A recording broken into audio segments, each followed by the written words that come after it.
남편의 장례식, 아이를 안고 온 낯선 여자가 말했습니다. 이 아이, 당신 남편 아들이에요.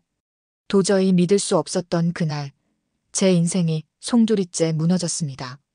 창문 너머로 비가 내리는 5월의 아침이었습니다. 장례식장 조문객용 대기실에 걸린 남편의 영정사진을 바라보았어요.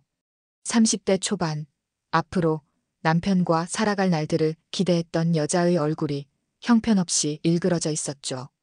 눈은 부어 있었고 머리는 엉망이었어요. 병원 복도에서 밤을 지새운 흔적이 역력했습니다. 죄송합니다만 남편분 유품을 정리하셔야. 장례식장 직원의 목소리가 들려왔지만 귀에 들어오지 않았어요.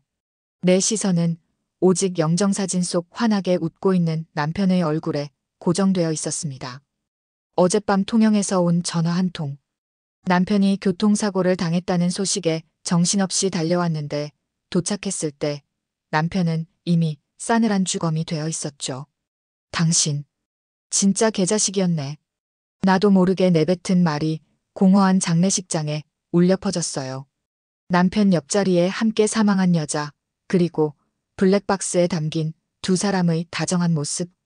3년 연애에 7년 결혼 생활.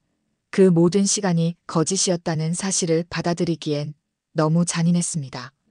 장례식장 문이 열리고 나이 지긋한 노부인이 들어왔어요. 처음 보는 얼굴이었지만 직감적으로 그녀가 누구인지 알 수 있었죠. 노부인의 품에는 2~3살쯤 되어 보이는 어린 남자아이가 안겨 있었습니다. 그 아이는 해맑게 웃으며 주변을 둘러보았어요. 그리고 그 미소가 남편의 영정사진 속 미소와 똑같았습니다. 가슴이 무너져 내렸어요. 당신이 민석이 아내죠? 노부인의 목소리가 떨렸습니다. 네. 겨우 대답했어요.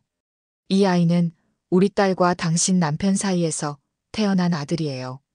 이제 우리 딸도 떠났으니 이 아이를 부탁합니다. 노부인은 그 말을 남기고 아이를 내 품에 안겨주었어요. 본능적으로 아이를 받아들인 내 품에 낯선 무게가 실렸습니다. 거부할 틈도 없이 노부인은 몸을 돌려 빠르게 장례식장을 빠져나갔죠. 아줌마, 엄마는? 아이가 나를 올려다보며 물었어요. 그 순간 내 눈에서 눈물이 주르륵 흘러내렸습니다. 뭐라고 대답해야 할지, 이 아이를 어떻게 해야 할지, 앞으로 내 인생은 어떻게 되는 건지, 모든 것이 혼란스러웠어요. 세상이 무너지는 소리가 들리는 것 같았습니다. 허리가 녹는 것처럼 다리에 힘이 빠졌어요. 그대로 주저앉고 싶었지만 품 안의 아이가 나를 붙잡고 있었죠. 남편의 배신, 낯선 아이의 존재, 그리고 내 앞에 놓인 불확실한 미래. 모든 것이 한 번에 밀려와 숨이 막혔습니다. 집으로 돌아오는 택시 안, 무거운 침묵만이 가득했습니다. 아이는 지쳤는지 내 품에 안겨 잠들어 있었죠. 창밖으로 보이는 도시의 풍경이 낯설게 느껴졌어요. 10년간 살아온 이 도시가 오늘 아침부터는 다른 세상처럼 보였습니다. 어디로 모셔다 드릴까요? 택시기사의 질문에 나는 잠시 망설였어요. 지금 상황을 어떻게 설명해야 할지, 누구에게 도움을 청해야 할지 막막했습니다. 결국 집 주소를 말했어요. 그곳밖에 갈 곳이 없었죠. 현관문을 열고 들어서니 남편의 흔적이 곳곳에 남아 있었어요. 신발장에 가지런히 놓인 구두, 거실 테이블 위에 펼쳐진 신문, 그리고 벽에 걸린 우리의 웨딩사진. 이 모든 것들이 이제는 거짓으로 가득 찬 추억이 되어버렸습니다. 아이를 소파에 눕히고 나는 잠시 멍하니 서 있었어요. 어떻게 이런 일이 일어날 수 있는 건지, 왜 하필 나에게 이런 시련이 찾아온 건지 원망스러웠습니다. 전화기를 들어 어머니께 연락했어요. 떨리는 목소리로 상황을 설명하자 어머니는 곧바로 오겠다고 하셨죠. 1시간 후 문이 열리고 어머니와 아버지가 들어오셨습니다. 두 분의 얼굴에는 걱정과 충격이 가득했어요. 이게 무슨 일이니? 어머니가 내 손을 꼭 잡으며 물었습니다. 엄마, 난 어떻게 해야 해? 참았던 눈물이 터져나왔어요. 소파에서 자고 있는 아이를 보며 아버지의 표정이 굳어졌습니다. 저 아이는 보육원에 맡겨야 해. 내가 왜 남의 아이를 키워야 하는데? 아버지의 말에 나도 일리가 있다고 생각했어요. 이 아이는 남편의 배신의 산물이었으니까요. 하지만 아이의 잠든 얼굴을 보니 마음이 복잡해졌습니다. 아이에게는 아무런 죄가 없었어요. 우선 장례부터 치르고 생각하자. 어머니가 중재했죠. 남편의 장례는 조용히 치러졌어요. 직장 동료들이 몇 명 찾아왔지만 대부분은 통영에서의 동료들이었습니다. 아마도 그곳에서 이중 생활을 했던 거겠죠. 장례 내내 아이는 내 곁에 있었어요. 어리둥절한 표정으로 상황을 이해하지 못하는 모습이 안쓰러웠습니다. 장례를 마치고 집으로 돌아온 날 밤, 나는 결정을 내려야 했어요. 아이를 어떻게 할 것인가? 보육원에 보내는 것이 맞는 걸까? 하지만 그런 곳에서 자라면 아이가 얼마나 외롭고 상처받을지 생각만 해도 가슴이 아팠습니다.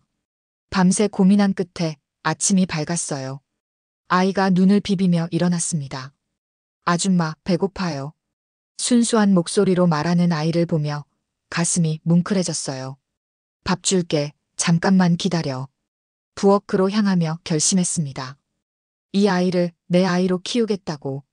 비록 남편의 배신으로 시작된 인연이지만 아이에게는 따뜻한 가정을 만들어주고 싶었어요. 부모님의 반대가 있겠지만 이것이 내가 선택한 길이었습니다. 밥을 먹이며 아이에게 물었죠. 이름이 뭐니? 재훈이에요. 아이가 웃으며 대답했습니다. 재훈아, 앞으로 나랑 같이 살래? 엄마라고 불러도 돼. 아이는 잠시 생각하더니 고개를 끄덕였어요. 그 순간 새로운 시작에 대한 두려움과 설렘이 교차했습니다. 이것이 올바른 선택인지는 알 수 없었지만 적어도 지금은 이 아이를 지켜주고 싶었어요. 남편의 배신이라는 어둠 속에서도 아이는 내게 빛이 될 수 있을 거라고 믿었습니다. 재훈이와 함께하는 새로운 생활이 시작되었습니다. 처음에는 모든 것이 어색했어요.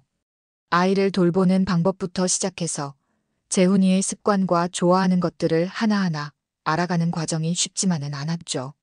하지만 시간이 지날수록 우리는 서로에게 익숙해져 갔습니다. 엄마, 이거 봐. 자동차 그렸어. 재훈이가 그린 그림을 자랑스럽게 보여주었어요. 아직 엄마라는 호칭이 낯설었지만 가슴 한편이 따뜻해지는 느낌이었습니다. 재훈이의 해맑은 웃음 속에서 나는 점점 상처를 치유해 나갔어요. 물론 쉽지 않았죠. 밤마다 남편의 배신을 떠올리며 울었던 날들이 수없이 많았습니다. 부모님의 반대도 만만치 않았어요. 특히 아버지는 한동안 연락을 끊으셨습니다.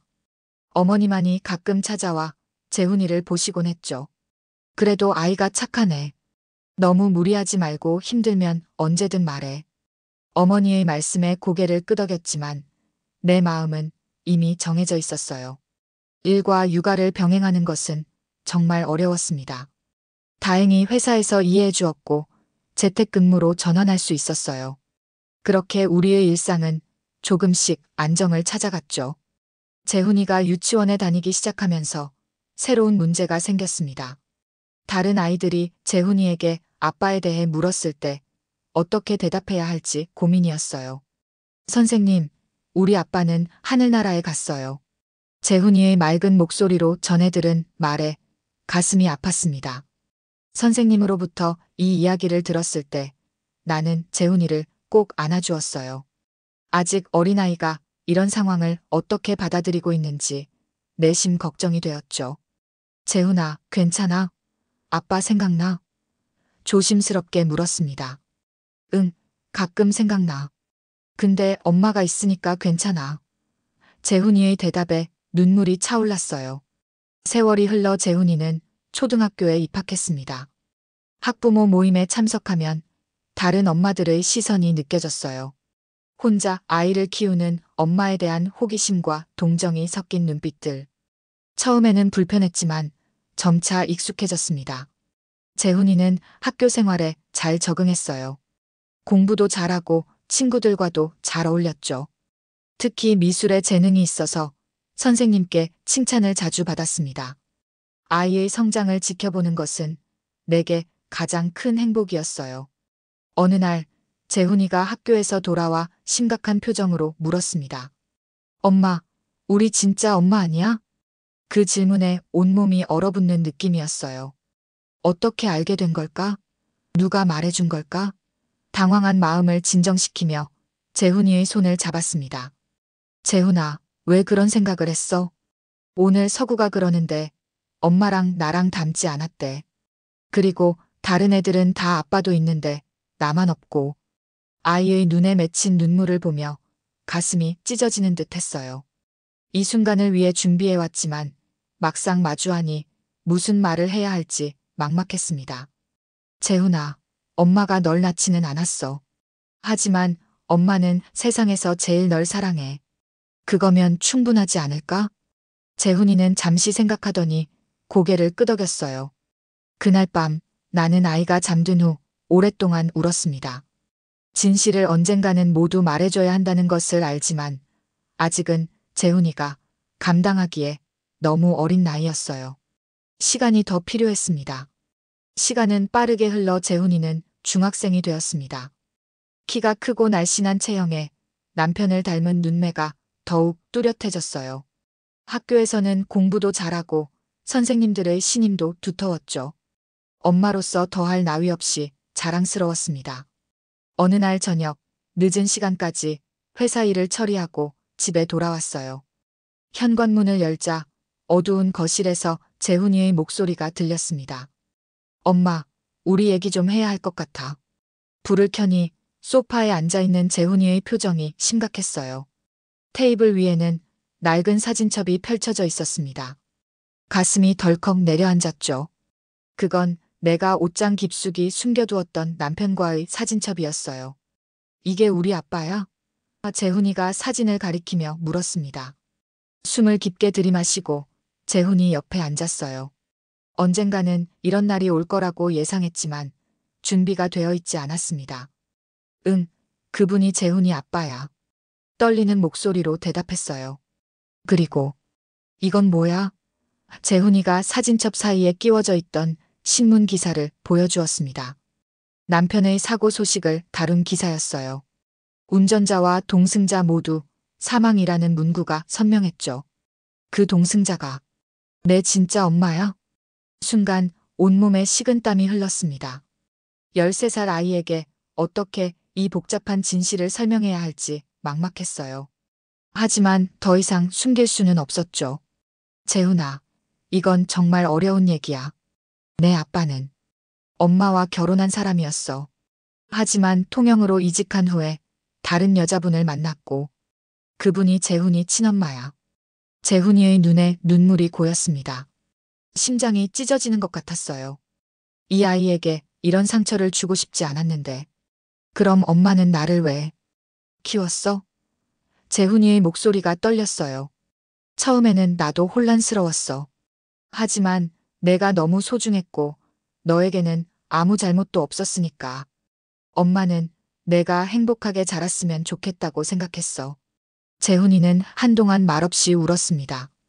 그 모습이 너무 안쓰러워 안아주려 했지만 아이는 몸을 뒤로 물렸어요. 혼자 있고 싶어. 생각할 시간이 필요해. 재훈이는 자기 방으로 들어가 문을 닫았습니다. 그날 밤 나는 방문 앞에서 한참을 서성였어요. 들어가야 할까? 그냥 두어야 할까? 아이의 마음이 얼마나 혼란스러울지 이해할 수 있었습니다. 결국 아이에게 시간을 주기로 했어요. 다음 날 아침 재훈이는 평소보다 일찍 학교에 갔습니다. 아침 식사도 거의 하지 않고 서둘러 나가는 모습에 가슴이 아팠어요. 혹시 이대로 관계가 틀어지면 어쩌나 하는 불안감이 엄습했죠. 일주일이 지났습니다. 재훈이는 최소한의 대화만 나눌 뿐 예전처럼 마음을 열지 않았어요. 밥은 잘 먹는지, 학교 생활은 어떤지 물어봐도 짧게 대답할 뿐이었죠. 어쩌면 이게 우리의 새로운 일상이 될지도 모른다는 생각에 우울해졌습니다. 어느 날 저녁, 재훈이가 먼저 말을 걸어왔어요. 엄마, 외할머니한테 전화해도 돼? 놀란 마음을 감추고 고개를 끄덕였습니다. 어머니는 처음에는 재훈이를 받아들이기 어려워하셨지만 지금은 친손자처럼 아끼셨어요. 재훈이가 전화를 걸어 한참 이야기를 나누는 모습을 지켜보았습니다. 통화를 마친 재훈이가 내게 다가왔어요. 외할머니가 말씀하셨어.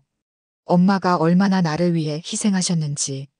진짜 엄마는 낳아주는 사람이 아니라 키워주는 사람이라고. 재훈이의 눈에 맺힌 눈물을 보며 가슴이 뭉클해졌어요. 아이가 내 품으로 달려와 안겼습니다. 미안해, 엄마. 난 그냥 너무 혼란스러웠어. 아이를 꼭 안아주며 나도 눈물을 흘렸습니다. 앞으로도 어려운 순간들이 많겠지만 우리는 함께 이겨낼 수 있을 거예요. 진실은 아프지만 그 진실을 마주한 후 우리의 유대는 더 깊어질 수 있다고 믿었습니다. 세월이 흘러 재훈이는 고등학생이 되었습니다. 중학교 때의 혼란스러운 시기를 지나 이제는 자신의 정체성을 받아들이고 더욱 성숙해졌어요. 공부도 열심히 해서 항상 상위권을 유지했고 미술 실력은 더욱 발전해 교내 전시회에서 상을 받기도 했죠. 아이를 지켜보는 내 마음은 자랑스러움으로 가득했습니다.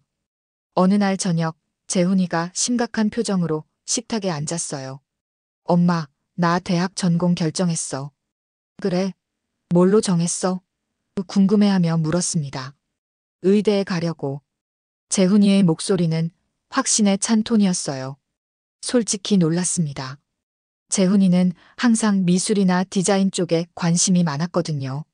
갑작스러운 진로 변경에 당황했지만 아이의 결정을 존중하고 싶었어요. 의사가 되고 싶은 특별한 이유라도 있어? 재훈이가 잠시 입술을 깨물더니 대답했습니다. 사람들을 도울 수 있잖아. 그리고 엄마를 위해서. 그 말에 가슴이 찡했어요. 아이가 자라면서 점점 더 나를 생각해주는 모습이 고마웠습니다. 하지만 의대는 정말 힘든 길이었죠.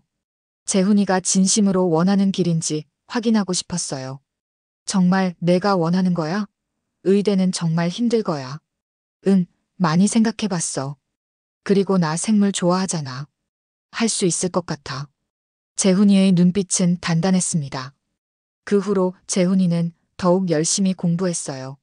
밤늦게까지 책상에 앉아 공부하는 모습이 안쓰러웠지만 아이의 의지를 응원해주고 싶었습니다. 간식을 챙겨주고 가끔은 힘들어할 때 위로해주는 것이 내가 할 수 있는 전부였어요. 수능을 한 달 앞두고 재훈이가 갑자기 고열로 쓰러졌습니다. 병원에 데려가니 과로와 스트레스로 인한 면역력 저하라고 했어요. 의사는 최소 일주일은 쉬어야 한다고 했죠. 엄마 어떡해? 시간이 없는데. 병실 침대에 누워 초조해하는 재훈이를 보며 마음이 아팠습니다. 재훈아, 건강이 최우선이야. 조금 쉬어도 괜찮아. 아니야, 난 의대에 꼭 가야 돼. 약속했잖아, 엄마를 위해서. 그 말에 갑자기 의문이 들었어요. 아이가 진정으로 원하는 게 의사가 되는 것인지 아니면 나를 위해 자신의 꿈을 희생하는 것인지. 재훈아, 엄마는 내가 내 꿈을 따라가길 바라. 날 위해서 내 꿈을 포기하지 마. 재훈이의 눈에서 눈물이 흘러내렸어요. 사실 나 미대 가고 싶었어. 그런데 의사가 되면 나중에 엄마 아플 때 내가 직접 돌봐드릴 수 있을 것 같았어. 그 순간 마음이 무너져 내렸습니다. 이 아이가 나를 위해 얼마나 많은 것을 희생하려 했는지 깨달았어요. 재훈이의 손을 꼭 잡았습니다. 내 꿈을 따라. 엄마는 내가 행복하면 그걸로 충분해. 결국 재훈이는 미대 입시를 준비하기로 했어요.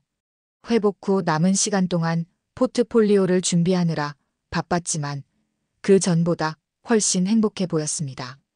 자신이 진정으로 원하는 일을 하는 기쁨이 얼굴에 그대로 드러났죠. 수능날 재훈이를 학교 앞에서 내려주며 꼭 안아주었어요. 최선을 다하고 와.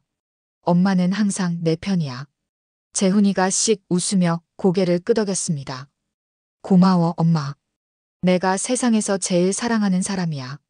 그 말을 들으며 가슴이 벅차올랐어요. 남편의 배신으로 시작된 이 인연이 이제는 내 삶의 가장 소중한 보물이 되었습니다. 아이를 키우며 겪었던 모든 어려움과 슬픔이 이 순간의 행복으로 보상받는 느낌이었어요. 재훈이는 원하던 대학에 합격했고 미대 생활을 시작했습니다. 학교에서 보내오는 작품들을 볼 때마다 가슴이 뿌듯했어요. 이 아이가 자신의 길을 찾아 나아가는 모습이 너무나 자랑스러웠습니다. 재훈이가 대학을 졸업하고 취업했을 때 그 누구보다 자랑스러웠습니다. 유명 디자인 회사에 입사해 자신의 꿈을 펼쳐나가는 모습은 엄마인 제게 더할 나위 없는 행복이었어요. 이제 30을 바라보는 재훈이는 어엿한 사회인으로 성장했고 자신만의 아파트도 마련했죠. 그럼에도 주말이면 어김없이 집에 찾아와 함께 시간을 보내는 모습이 고마웠습니다. 어느 주말 아침 갑자기 찾아온 극심한 복통에 쓰러졌어요. 재훈이가 급히 병원으로 데려갔고 의사는 신장 기능이 심각하게 저하되었다고 진단했습니다. 어머니께서는 만성 신부전증이 상당히 진행된 상태입니다. 투석 치료를 시작해야 하고 장기적으로는 신장 이식을 고려해 보셔야 할 것 같네요. 의사의 말에 머리가 어지러웠어요. 재훈이의 얼굴이 창백해졌습니다. 의사 선생님, 제가 신장 기증할 수 있을까요? 검사부터 해보고 싶습니다. 안 돼. 놀라서 소리쳤어요. 그런 생각은 하지도 마. 넌 아직 젊고 앞으로 살 날이 많아. 재훈이는 내 손을 꼭 잡았습니다. 엄마, 나 건강해. 이 정도는 충분히 할 수 있어. 의사는 검사 절차를 설명했지만 나는 계속 반대했어요. 내 몸이 아파도 재훈이의 몸에 흉터가 생기는 건 견딜 수 없었습니다. 그리고 무엇보다 혹시 검사 과정에서 재훈이가 내 친아들이 아니라는 사실이 밝혀질까 두려웠어요. 병실로 돌아온 후 재훈이는 계속해서 신장 기증을 하겠다고 고집했습니다. 하지만 제 마음은 굳건했어요. 엄마, 왜 이렇게까지 반대하는 거야? 내가 도울 수 있는데. 재훈이의 목소리에 서운함이 묻어났어요. 마음속 깊은 두려움을 어떻게 말해야 할지 고민하던 차에 문이 열리고 어머니가 들어오셨습니다. 이제 70이 넘으신 어머니는 여전히 정정하셨어요. 재훈아, 잠시 나가 있어 주겠니? 엄마랑 할머니랑 좀 얘기해야겠다. 어머니가 말씀하셨죠. 재훈이가 나가자 어머니는 내 손을 꼭 잡으셨어요. 아직도 그 아이에게 말하지 않았구나. 말할 수 없었어요. 재훈이가 상처받을까봐. 어머니는 한숨을 쉬셨습니다. 내 마음은 이해하지만 이젠 말해야 할 때가 온 것 같구나. 재훈이는 이미 어른이야.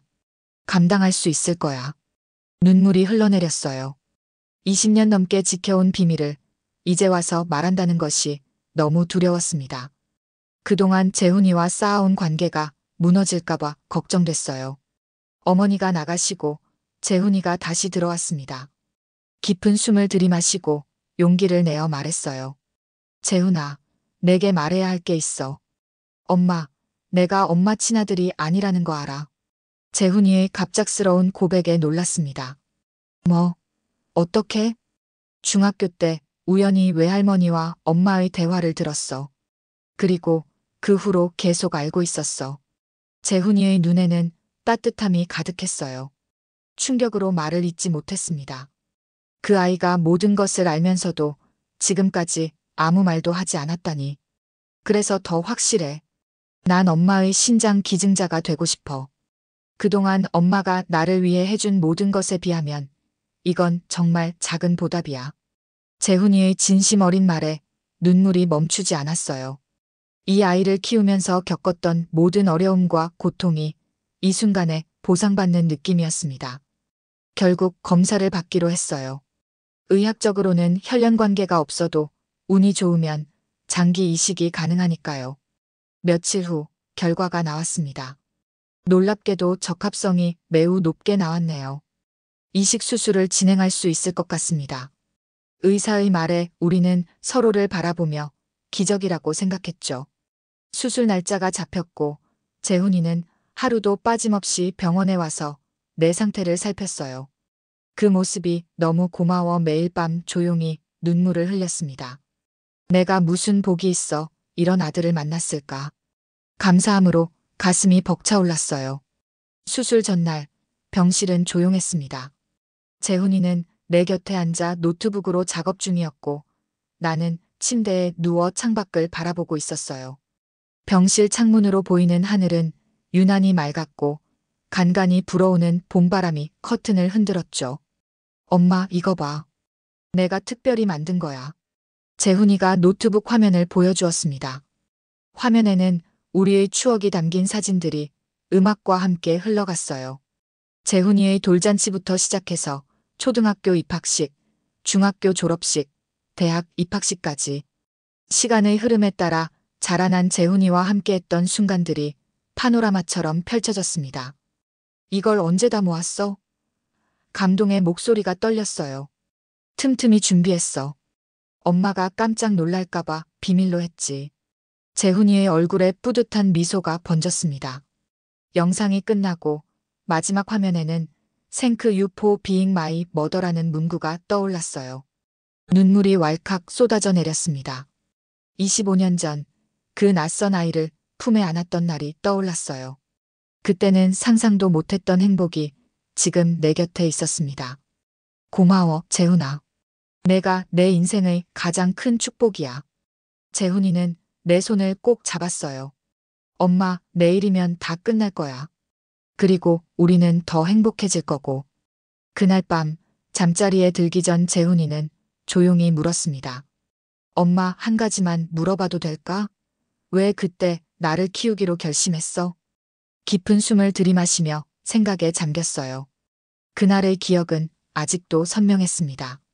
처음엔 혼란스러웠어. 남편의 배신으로 무너진 내 삶에 갑자기 낯선 아이까지. 하지만 내가 해맑게 웃는 모습을 보는 순간 마음이 흔들렸지. 내 눈 속에는 아무런 죄도 어떤 잘못도 없었거든. 그냥 내가 사랑으로 품어야 할 작은 생명이었어. 재훈이의 눈에 눈물이 고였습니다. 그 선택을 후회한 적은 없어? 단 한 번도 없었어. 오히려 내가 내게 와준 것에 매일 감사해. 내가 있었기에 내가 무너지지 않고 살아올 수 있었거든.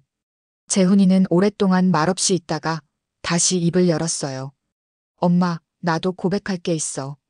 20살 때 내 친엄마를 찾아봤어. 심장이 멎는 것 같았습니다. 당황스러움과 충격에 몸이 굳어버렸어요. 그랬구나. 겨우 말을 이었습니다. 사고 기록을 찾아보고 그 여자분의 가족을 알아냈어. 하지만 만나지는 않았어. 그냥 알고 싶었을 뿐이야. 재훈이의 목소리가 떨렸어요. 왜 그랬어? 두려움에 가슴이 조여왔습니다. 혹시 내가 부족했던 걸까? 나를 버린 사람이 왜 그런 선택을 했는지 알고 싶었어. 그리고 알고 나니 더 확실해졌어. 엄마야말로 내 진짜 엄마라는 사실이. 재훈이의 말에 안도감이 밀려왔어요. 이 아이는 진실을 알면서도 내 곁을 지켜주었던 거였습니다. 내일 수술 잘 될 거야, 엄마. 그리고 우리는 새로운 시작을 할 거고. 재훈이가 꼭 안아주었어요. 그날 밤 재훈이가 나간 후 창밖을 바라보며 생각했습니다. 인생은 참 예측할 수 없는 여정이에요. 가장 큰 상처가 때로는 가장 큰 선물로 다가오기도 하죠. 남편의 배신이라는 아픔 속에서 나는 재훈이라는 보물을 만났습니다. 수술 당일 아침 병실에 어머니와 아버지가 오셨어요. 이제 80이 가까운 나이지만 두 분은 여전히 서로를 의지하며 건강하게 지내셨습니다. 처음에는 재훈이를 반대하셨던 아버지도 이제는 손자를 무척 자랑스러워 하셨어요. 우리 재훈이가 정말 효자구나. 아버지가 재훈이의 어깨를 토닥이셨습니다. 할아버지, 당연한 거예요. 엄마가 저를 위해 해주신 일에 비하면 이건 정말 작은 거니까요. 수술실로 향하기 전 재훈이와 마지막 인사를 나눴어요. 두려움보다는 감사함이 더 컸습니다. 이 아이와 함께한 모든 순간이 축복이었어요. 재훈아, 고마워. 그리고 사랑해. 저도 사랑해요, 엄마. 수술 끝나면 바로 만나요. 마취가 들어오며 의식이 흐려져 갔습니다. 마지막으로 본 것은 재훈이의 미소였어요. 그 미소는 내 인생의 빛이었습니다. 하얀 천장이 눈에 들어왔습니다. 희미한 의식 속에서 주변의 소리가 점점 또렷해지기 시작했어요. 모니터에서 나오는 규칙적인 비프음, 복도에서 들려오는 발소리, 그리고 누군가의 숨소리. 몸을 움직이려 했지만 온몸이 천근만근 무거웠죠. 엄마 일어났어? 재훈이의 목소리가 들렸습니다. 고개를 돌리니 재훈이가 병상 옆 의자에 앉아 있었어요. 창백한 얼굴이었지만 그 눈빛은 환하게 빛나고 있었습니다. 수술복 대신 환자복을 입은 모습이 낯설었어요. 수술. 잘 됐어? 목이 마른 탓에 가느다란 목소리로 겨우 물었습니다. 완벽하게 성공했어. 의사 선생님이 우리 둘 다 회복이 빠르대. 재훈이는 내 손을 꼭 잡았어요.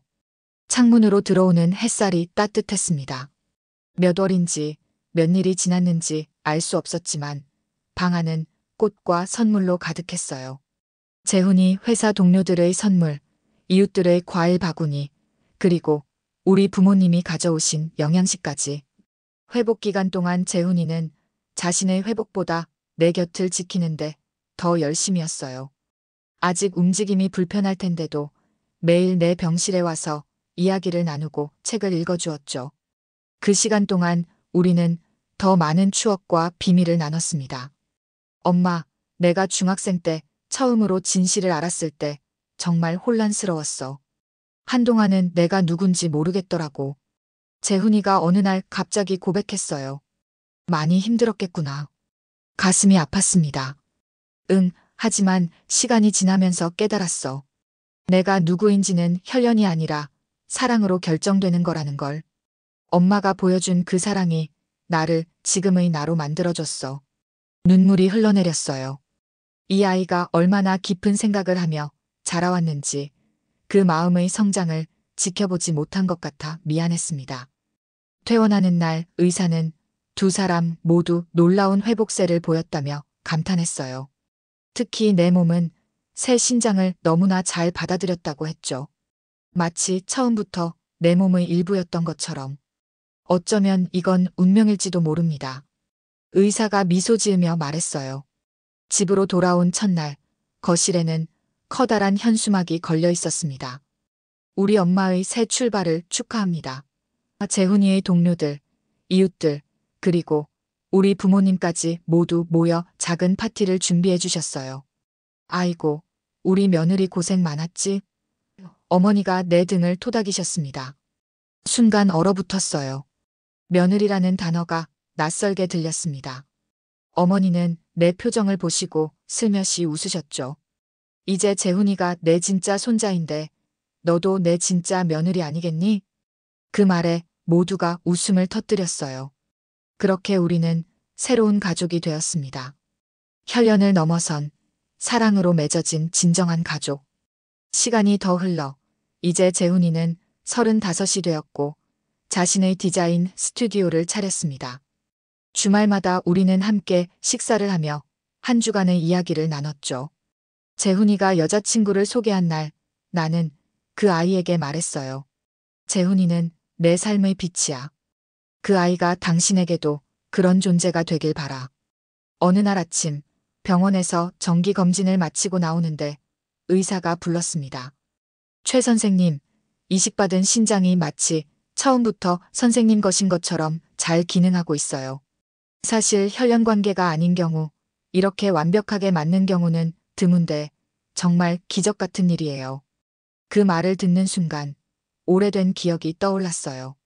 제 품에 안겨 해맑게 웃던 아이, 그리고 그 아이의 따뜻한 체온. 어쩌면 정말 운명이었을지도 모릅니다. 집으로 돌아오는 길, 봄바람이 살랑살랑 불어왔어요. 가슴속에 새싹이 돋는 것 같은 느낌이었습니다. 남편의 배신으로 시작된 이야기가 이제는 가장 아름다운 사랑의 이야기로 다시 쓰여지고 있었습니다. 병실에서 들었던 라디오 사연처럼 나의 인생도 누군가에게 희망이 될 수 있을까요? 삶이 무너진 것 같은 순간에도 새로운 시작은 항상 우리를 기다리고 있다는 사실을. 재훈이는 내게 그것을 가르쳐준 가장 소중한 선물이었습니다. 집 앞에 도착해 하늘을 올려다보았어요. 구름 한 점 없는 맑은 하늘처럼 내 마음도 이제는 맑고 평온했습니다. 아들이 준 새 생명으로 나는 다시 태어났으니까요. 엄마 왔어? 문 앞에서 기다리고 있던 재훈이가 환하게 웃었습니다. 그 미소 속에서 나는 과거와 현재, 그리고 미래가 모두 연결되어 있음을 느꼈어요. 이제 우리 앞에는 더 많은 행복한 날들이 기다리고 있었습니다.